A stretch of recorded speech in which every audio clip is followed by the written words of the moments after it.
Hello guys, welcome to another Honda Element video. Today we are going to show how to replace the engine oil on a oil filter for a Honda Element. So what we are going to need is a 3/8 ratchet with a 17mm socket, some kind of tool to remove the oil filter. In this case I'm using this, one funnel, some rag, some cleaner just to clean the oil, a floor jack or a floor stand and a floor jack. I already left the car right here, and just for my safety I always use a floor jack, which I'm going to place right here and drop the car a little bit. Now if you notice, here is a drain plug, which is a 17mm socket, which I'm going to remove with a ratchet. I already loosened it up a little bit just to make it faster on the video, and I'm going to drain. When you remove the plug, just be careful that the washer doesn't fall on the bucket. Okay, also if you guys inspect the drain plug and see that the drain plug needs to be replaced, I will show you right now. This is the drain plug. As you see, it has a washer, and it will be a good idea to replace it like at least every 2 oil change. In this case this one is still good, so I'm going to reuse it, but if you go by the book, they will recommend you to always replace the washer. So it's just gonna clean it up, and while it is clean,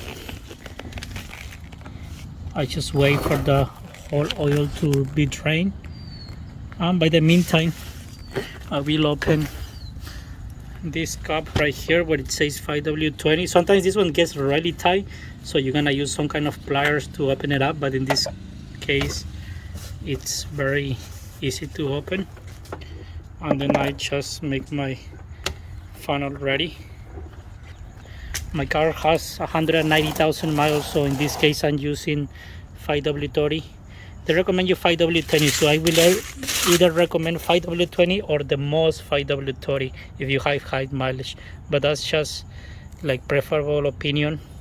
A lot of people use 5W20 with no problems depending on the mile. I'm using 5W30 because my car has 190,000 miles. So either those 2 oils for me personally are okay depending on the miles.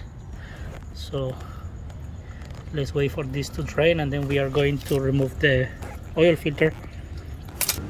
So after fully drain all the oil, I'm going to install the drain plug back and tighten it.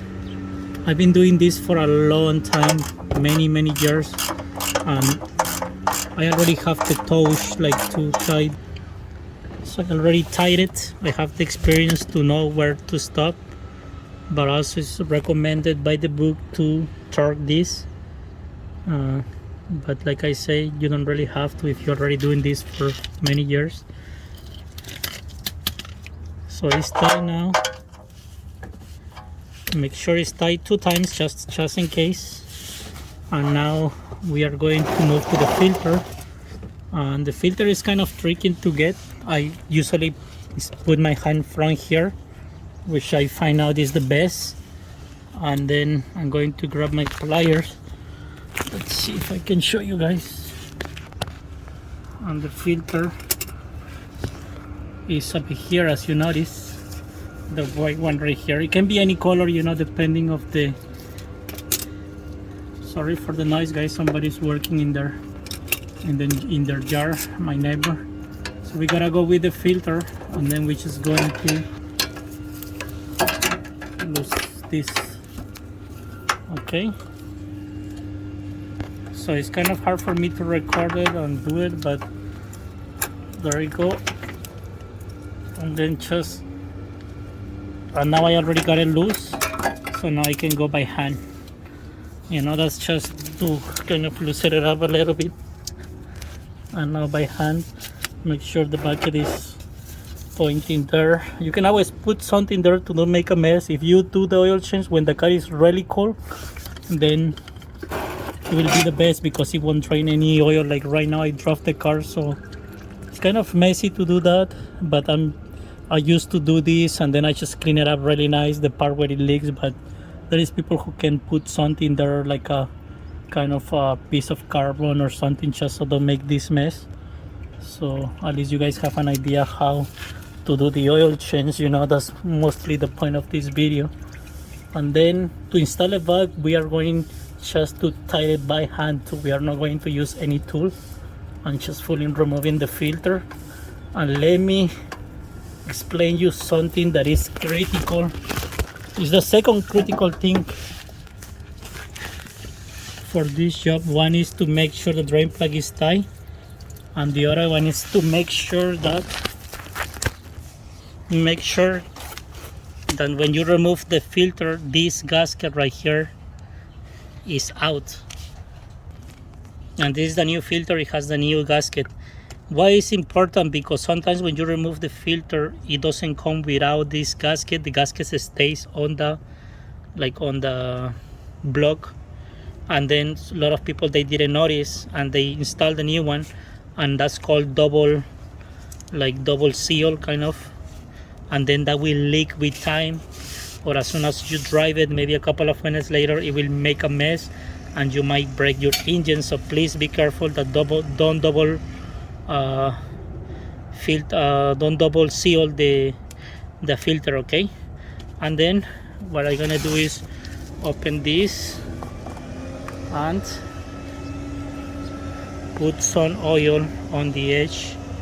You cannot put that dry too. It's not a good idea to put it dry. I always recommend to lubricate this seal, and then by hand we are going to install this filter. Don't use any tool, and then you're just gonna go and you're gonna feel it, like you're gonna feel when it's tight. Okay, so guys, I already tied this by hand and I'm already cleaning it. What I do, I grab a clean rag and then I kind of hold it hard and then I tie it where I feel it's tight, and that's it. You don't have to go super strong on this, especially if it's a good filter like that filter. I really like it. Then it's never had a problem with that, it won't leak. So now I'm just cleaning a little bit. I didn't really make a big mess, just barely leak a little bit.